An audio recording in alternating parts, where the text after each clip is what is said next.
ಕರ್ನಾಟಕದಲ್ಲಿ 2028ರ ವಿಧಾನಸಭಾ ಚುನಾವಣೆಯ ಚರ್ಚೆ ಈಗಲೇ ಶುರುವಾಗಿದೆ. ಕಾಂಗ್ರೆಸ್ ಸರ್ಕಾರ ಮತ್ತೆ ಅಧಿಕಾರಕ್ಕೆ ಬರಲಿದೆ. ಡಿಕೆ ಶಿವಕುಮಾರ್ ಅವರೇ ಮುಂದಿನ ಮುಖ್ಯಮಂತ್ರಿಯಾಗಲಿದ್ದಾರೆ ಎಂದು ಸಚಿವ ಶಿವರಾಜ್ ತಂಗಡಗಿ ವಿಶ್ವಾಸವನ್ನು ವ್ಯಕ್ತಪಡಿಸಿದ್ದಾರೆ.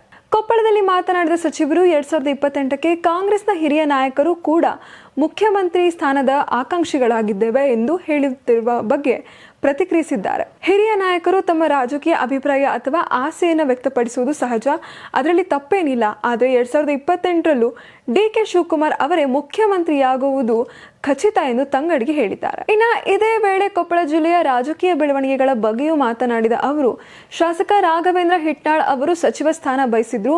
ಮುಂದಿನ ದಿನಗಳಲ್ಲಿ ಹಿಟ್ನಾಳ್ ಅವರಿಗೆ ಸಚಿವ ಸ್ಥಾನ ಸಿಗುವ ವಿಶ್ವಾಸ ಇದೆ ಎಂದು ಹೇಳಿದ್ದಾರೆ. ಇನ್ನು ಜಿಲ್ಲೆಯ ಕಾಂಗ್ರೆಸ್ ಶಾಸಕರ ನಡುವೆ ಯಾವುದೇ ರೀತಿ ಭಿನ್ನಾಭಿಪ್ರಾಯ ಇಲ್ಲ ಎಂದು ಎಲ್ಲಾ ಶಾಸಕರು ಒಟ್ಟಾಗಿದ್ದೇವೆ ಎಂದು ತಂಗಡಗಿ ಸ್ಪಷ್ಟಪಡಿಸಿದ್ದಾರೆ.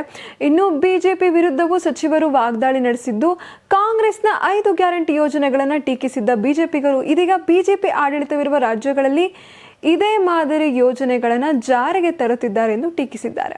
ಅಷ್ಟೇ ಅಲ್ಲ, ಬಿಜೆಪಿ ಆಂತರಿಕ ಭಿನ್ನಮತವನ್ನು ಪ್ರಸ್ತಾಪಿಸಿರುವ ತಂಗಡಗಿ, ಅಶೋಕ್ ಅವರಿಗೆ ಸುನೀಲ್ ಕುಮಾರ್ ಆಗಲ್ಲ, ಸುನೀಲ್ ಕುಮಾರ್ ಅವರಿಗೆ ಸಿಟಿ ರವಿ ಆಗಲ್ಲ ಎಂದು ವ್ಯಂಗ್ಯವಾಡಿದ್ದಾರೆ. ಮೊದಲು ತಮ್ಮ ಪಕ್ಷದ ಸಮಸ್ಯೆಗಳನ್ನು ಬಿಜೆಪಿ ನಾಯಕರು ಬಗೆಹರಿಸಿಕೊಳ್ಳಲಿ ಎಂದು ತಿರುಗೇಟನ್ನು ನೀಡಿದ್ದಾರೆ. ಇನ್ನು 2028ರ ಮುಖ್ಯಮಂತ್ರಿ ವಿಚಾರದಲ್ಲಿ ಡಿಕೆ ಶಿವಕುಮಾರ್ ಪರ ಕಾಂಗ್ರೆಸ್ನೊಳಗೆ ವಿಶ್ವಾಸವನ್ನು ಸಚಿವ ಶಿವರಾಜ್ ತಂಗಡಗಿ ಬಹಿರಂಗವಾಗಿ ವ್ಯಕ್ತಪಡಿಸಿದ್ದು, ರಾಜ್ಯ ರಾಜಕೀಯದಲ್ಲಿ ಮುಂದಿನ ನಾಯಕತ್ವದ ಬಗ್ಗೆ ಚರ್ಚೆ ಮತ್ತಷ್ಟು ಕಾವು ಪಡೆದಿದೆ.